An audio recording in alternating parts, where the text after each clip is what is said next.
Hi, പുതിയൊരു വീഡിയോയിലേക്ക് സ്വാഗതം. ഈ വീഡിയോ ഹൈറിച്ചിനെ കുറിച്ച് തന്നെയാണ്. നമ്മുടെ ഈ ഒരു സമയത്ത് ഹൈറിച്ച് ഒരു മണി ചെയിൻ ആണ്. ഇതൊരു ചെയിൻ ബിസിനസ് ആണ്. കഴിഞ്ഞ ദിവസം എന്നോട് സംസാരിച്ച ഒരാൾ പറഞ്ഞത് ഇതൊരു ചെയിൻ ബിസിനസ് ആണ് എന്ന് ഞാൻ വൈകിയാണ് മനസ്സിലാക്കിയത് എന്നാണ്. അപ്പോൾ ഈ ചെയിൻ ബിസിനസ്സിൽ ഒരാളുടെ പൈസ വാങ്ങിയിട്ട് മറ്റൊരാൾക്ക് കൊടുക്കുന്ന ഈ ഒരു ചെയിൻ ബിസിനസ് മനസ്സിലാക്കാത്ത ആരും തന്നെ ഇല്ല എന്ന് പറയാം. അവരെ ഒന്നുകിൽ നമ്മളോട് പറയുന്നില്ല, നാണക്കേട് ഭയന്ന് അത് തുറന്ന് സമ്മതിക്കുന്നില്ല എന്നുള്ളതാണ്. ഒരുപാട് ആൾക്കാർ നമ്മൾ സംസാരിക്കുന്നവരോടൊക്കെ പറയുന്നത് എങ്ങനെ കുടുംബക്കാരെ പ്രതിയാക്കും, എങ്ങനെ കുടുംബക്കാർക്കെതിരെ കേസ് കൊടുക്കും.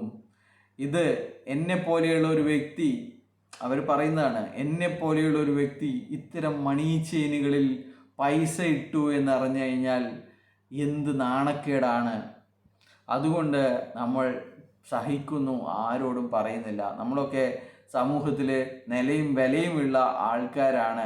നമ്മളിങ്ങനെ ആർത്തിമൂത്ത് ഒന്നും ആലോചിക്കാതെ ഇത്തരത്തിലുള്ള മണി ചെയിൻ ചെയ്യാൻ നിന്നു എന്ന് ആൾക്കാരറിഞ്ഞു കഴിഞ്ഞാൽ അതിനേക്കാൾ വലിയ അപമാനം വേറെ ഒന്നുമില്ല എന്നാണ്. പോയത് പോട്ടെ, അത് നമ്മുടെ ഒരു ബുദ്ധിമോശം എന്ന് നമ്മൾ കരുതിക്കോളാം എന്നുള്ള രീതിയിലാണ് ഒരുപാട് ആൾക്കാർ ഇതേ രീതിയിലാണ്. എന്നാൽ അത് തീരെ നിവൃത്തിയില്ലാത്ത ആൾക്കാർ ആണ് കേസ് കൊടുക്കുന്നതും പരാതി കൊടുക്കുന്നതും ഒക്കെ ഉള്ളത്. 2000-ലധികം പരാതികൾ തൃശ്ശൂർ കലക്ട്രേറ്റിൽ കെട്ടിക്കിടക്കുന്നുണ്ട് എന്നുള്ളതാണ് സത്യം. നിങ്ങൾ വേണമെങ്കിൽ പോയി അന്വേഷിച്ച് കഴിഞ്ഞാൽ മനസ്സിലാവും. 2000-ലധികം പരാതികൾ, ഈ കമ്പനിക്കെതിരെയുള്ള പരാതികൾ, നിക്ഷേപകരുടെ പരാതികൾ അവിടെയുണ്ട്. 60-ലധികം FIRകളും ഇന്ന് ഈ കമ്പനിക്കെതിരെ ഉണ്ട് എന്നുള്ളതാണ് യാഥാർത്ഥ്യം. അപ്പോൾ പറഞ്ഞു വന്നിരിക്കുന്നത്, ഇപ്പോൾ എല്ലാവരും ഒന്നിച്ചുള്ള പോരാട്ടമാണ്. കോടികൾ ഉണ്ടാക്കിയവനും ഇന്ന് പൈസ ഇട്ടിട്ട് ഇന്ന് വൈകുന്നേരം പൂട്ടിപ്പോയവനും, അല്ലെങ്കിൽ ഐഡിയ അടിക്കുന്നതിന് മുമ്പിൽ പൂട്ടിപ്പോയവനും എല്ലാവരും ഒരേ സ്വരത്തിൽ പറയുന്നു കമ്പനി തിരിച്ചു വരണം എന്ന്. കമ്പനി തിരിച്ചു വന്നില്ലെങ്കിൽ ഈ കോടികൾ ഉണ്ടാക്കിയവൻ്റെയൊക്കെ വീടും പറമ്പും ഒക്കെ പോകും. അവരൊക്കെ തെരുവിലാകുമെന്ന് അവർക്ക് ഉറപ്പുണ്ട്. അതുകൊണ്ട് അവർ പറയുന്നു കമ്പനി തിരിച്ചു വരണം എന്ന്. അതുപോലെ തന്നെ പൈസ നഷ്ടപ്പെട്ടവന് പരാതി കൊടുക്കാൻ ഇവർ ഹൈറിച്ചോളിയാണല്ലോ. ഇവർ എങ്ങനെയാണ് കൈ നനയാതെ മീൻ പിടിക്കുക എന്നുള്ള ആ ഒരു മനോഭാവം ഇവരുടെ ഉള്ളിലുണ്ട്. ഇവർക്ക് പരാതി കൊടുക്കാനോ ഒന്നിനും തന്നെ ഇവർ തയ്യാറല്ല. ഇവർക്ക് എങ്ങനെയെങ്കിലും പൈസ ആരെങ്കിലും വാങ്ങിയിട്ട് വീട്ടിൽ കൊണ്ട് കൊടുക്കണം. അത് പൈസ കൊടുക്കുന്നുണ്ട് എന്ന് പറഞ്ഞു കഴിഞ്ഞാൽ ഇവർ പോയി വാങ്ങുക പോലുമില്ല. ഇവർ പറയും അത് ഇന്നാളെ കൈസും കൊടുത്തേ അയാൾ ഇവിടെ വീട്ടിൽ കൊണ്ട് തരും എന്ന് പറയും. അപ്പോൾ ഇതാണ് അവസ്ഥ എന്ന് പറയുന്നത്.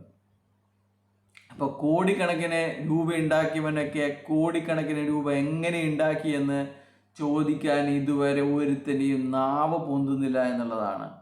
അവരുണ്ടാക്കിയിരിക്കുന്ന കോടികൾ ഇതുപോലെ പാവപ്പെട്ടവരുടെ സമ്പാദ്യമാണ് എന്ന് മനസ്സിലാക്കുന്നില്ല. അത് ചോദിക്കാൻ ഇവർക്ക് ശബ്ദമില്ല എന്നുള്ളതാണ്. ഈ കമ്പനി 1 രൂപ ഒരു ബിസിനസ് ചെയ്തിട്ട് അല്ലെങ്കിൽ ഒന്നും ചെയ്തിട്ട് ഉണ്ടാക്കിയിട്ടില്ല. ഇത് നിങ്ങൾ ജോയിൻ ചെയ്തവരുടെ പണം റൊട്ടേഷൻ അടിക്കുക മാത്രമാണ് ചെയ്തിരിക്കുന്നത്. അങ്ങനെയാണ് 200-ലധികം ആൾക്കാർ കോടിപതികൾ. അവർക്ക് കോടിക്കണക്കിന് രൂപയാണ് കിട്ടിയിരിക്കുന്നത്. അതുപോലെ തന്നെ 2000 ആൾക്കാരാണ് ഈ 1000 കോടി കൈപ്പറ്റിയിരിക്കുന്നത്. ഈ കമ്പനിയിലെ 2000 ആൾക്കാരാണ്. ഒരു 10,000 ഒരു 15,000-ഓളം ആൾക്കാർക്ക് പണം നഷ്ടപ്പെട്ടിട്ടുണ്ടാവും.